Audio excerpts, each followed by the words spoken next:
My dear, be happy, be aware, be hardworking, be safe and live long. In the name of God, the most beneficent and merciful. आज का विषय वस्तु है गतिकीय विद्युत वाहक बल। अगर आपको वीडियो पसंद आए तो सब्सक्राइब करना नहीं भूलेंगे। सब्सक्राइब अवश्य करें ताकि आप तक मेरा वीडियो सरल भाषा में पहुंचता रहे और आप अपने पाठ्यक्रम की तैयारी सरल भाषाओं में सरलतापूर्वक करते रहें। चलिए हम आपका विषय वस्तु शुरू करते हैं।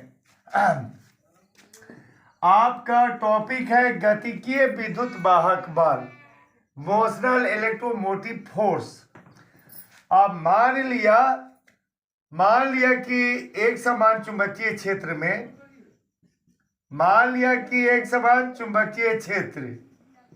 ये जो है आपको चुंबकीय क्षेत्र का ये मतलब पहचान है। ये जो क्रॉस मैं लिख रहा हूं तो ये एक समान चुंबकीय क्षेत्र का पहचान है।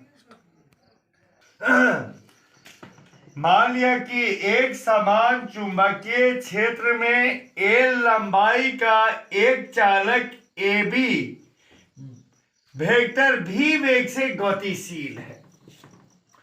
तो आप जानते ही हैं कि चुंबकीय क्षेत्र में जब कोई चालक गतिशील होता है तो जो इस पर ये जो गतिशील होता है तो इस पर लगने वाला बल यानी कि चुंबकीय क्षेत्र, चालक का वेग और इस पर लगने वाला चुंबकीय बल तीनों परस्पर लंबवत होते हैं। तो हम पहले इसको लिख देते हैं, तब फिर अगली बात समझाते हैं। मान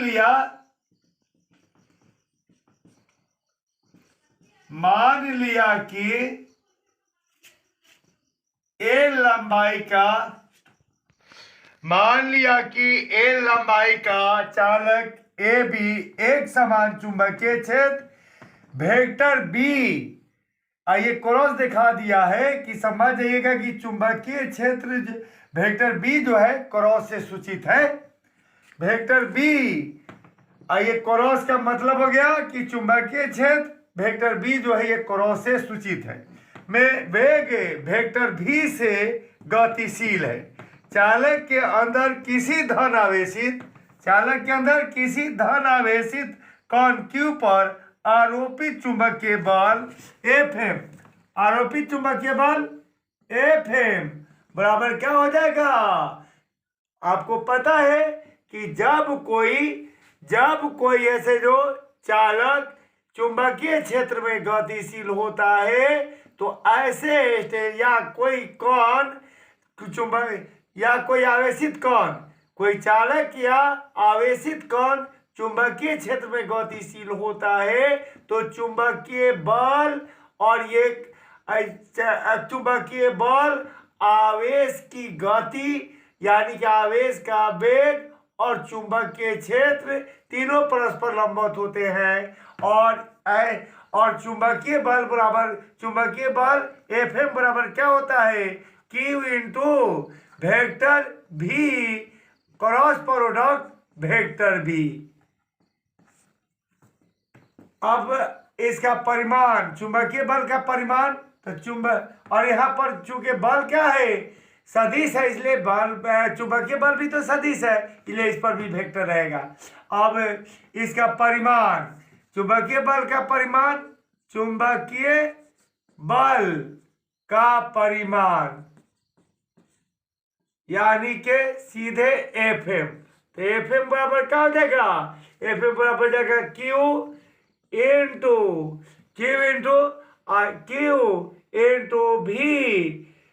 भी और क्या होगा? चूंकि परस्पर लंबवत है तो क्रॉस के बदले में हो जाएगा साइन थीटा और बराबर में क्या हो जाएगा? Q भी साइन के साइन रहेगा और पता है कि सब परस्पर लंबवत है, बी और बी परस्पर लंबवत है, इसलिए थीटा का मान 90 डिग्री हो जाएगा। 90 डिग्री हो जाएगा बराबर, ये जो है 90 डिग्री हो जाएगा और यहाँ पर Q के Q रह जाएगा, VB के VB रह जाएगा और साइन 90 डिग्री का मान क्या होता है? 1 होता है, तो साइन 90 डिग्री का मान 1 हो जाएगा।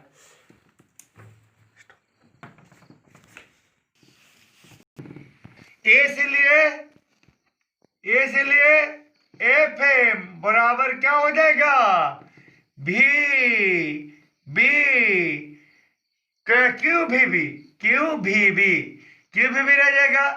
अब रहा कि जब ये जानते हैं कि चुंबकीय बल की जो दिशा होती है ये होती है धन आवेश पर, जो चुंबकीय बल की दिशा होती है ऊपर की ओर होती है, यानी कि धन आवेश पर जो चुंबकीय बल लगता है वो ऊपर की ओर लगता है, यानी कि बल की दिशा बी से ए की ओर होगी।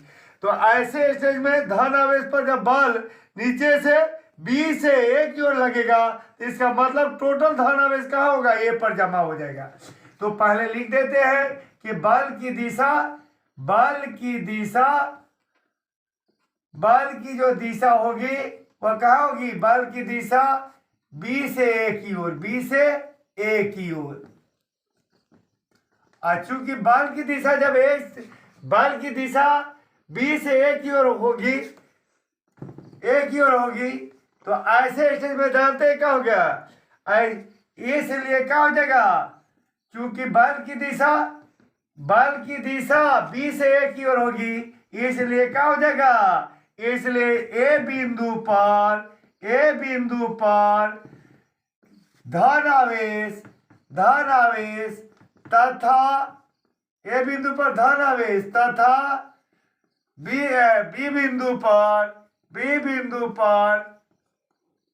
बिंदु पर यानी कि बी सिरा पर, इसको बिंदु ना करके ए सिरा बी सिरा कहूं तो ज्यादा अच्छा होगा, इसको बिंदु ना कह के सिरा कहूं। ए सिरा पर धन आवेश तथा रियली है कि जब धन आवेश ए पर जाएगा तो ऋण आवेश नीचे बी पर आएगा, तो ए सिरा पर धन आवेश तथा बी सिरा पर ऋण आवेश एकत्र होने से क्या होगा, ए पर उच्च विभव होने से क्या होगा, ए पर उच्च विभव तथा बी पर निम्न विभव उत्पन्न होगा। अब इन विभवों के अंतर को विभवांतर कहेंगे, इन विभवों के अंतर को हम क्या कहेंगे, विभवांतर कहेंगे, जो विद्युत वाहक बल के बराबर होगा। इन विभवों के अंतर को, इन दोनों विभवों के अंतर को क्या कहेंगे, उच्च विभव और निम्न विभव के अंतर को विभवांतर कहेंगे, जो विद्युत वाहक बल के बराबर होगा। और वह कौन से विद्युत, तो इस विद्युत वाहक बल को गतिक विद्युत वाहक बल क्यों कहेंगे, क्योंकि इसमें जो है ना चालक गतिशील है, और जब चालक गतिशील है तो कौन भी गतिशील है, इसीलिए ऐसे विद्युत वाहक बल को हम कहेंगे गतिक विद्युत वाहक बल। तो अब हो जाएगा क्या, गतिक विद्युत वाहक बल, गतिक विद्युत वाहक बल या गतिकीय विद्युत वाहक बल, गतिकीय भी कहा जाए, गतिकीय विद्युत वाहक बल,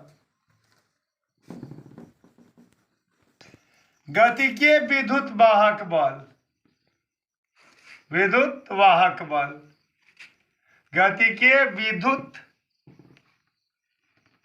वाहक बल।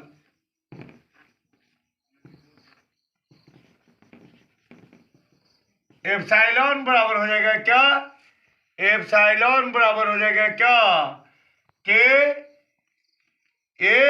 आवेश के ए से बी तक, आवेश को ए से बी तक ले जाने में, यानी कि पहले इसका मतलब क्या होगा, गतिकीय विद्युत वाहक बल बराबर हो जाएगा विभवांतर, ए और बी सिरे ए और बी के बीच विभवांतर, यानी कि भी ए बी, ये भी ए बी। इसका अर्थ हो गया क्या कि गतिकीय विद्युत वाहक बल की एप्सिलॉन जो हुआ, ए सिरे और बी सिरे के बीच विभवांतर के बराबर हो गया, अर्थात भी ए बी के बराबर हुआ। और ए और सिरे ए और बी के बीच विभवांतर किसके बराबर होगा? किसके बराबर होगा? एकांक आवेश यानी कि क्यू को कहां से? ए से एकांक आवेश क्यू को ए से बी तक ले जाने में किए गए कार्य के बराबर। ए से बी तक ले जाने में एकांक आवेश को एकांक आवेश क्यू को ए से बी तक ले जाने में किए गए कार्य के बराबर। ए से बी तक ले जाने में किए गए कार्य के बराबर होगा। ये जो होगा ये विभवांतर किसके बराबर होगा?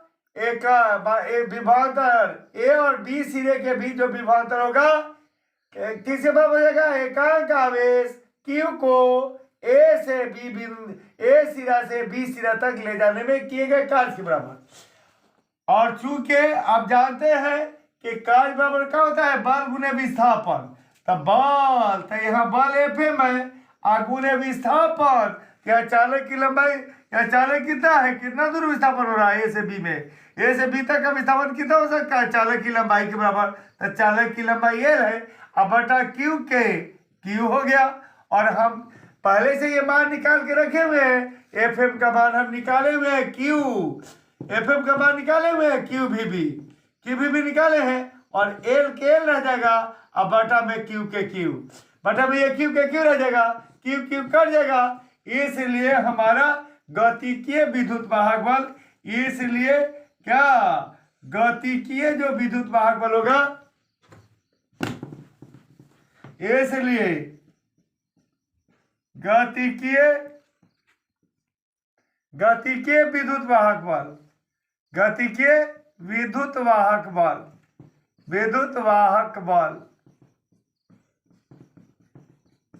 एप्सिलॉन बराबर क्या हो जाएगा? एप्सिलॉन बराबर हो जाएगा वी बी एल।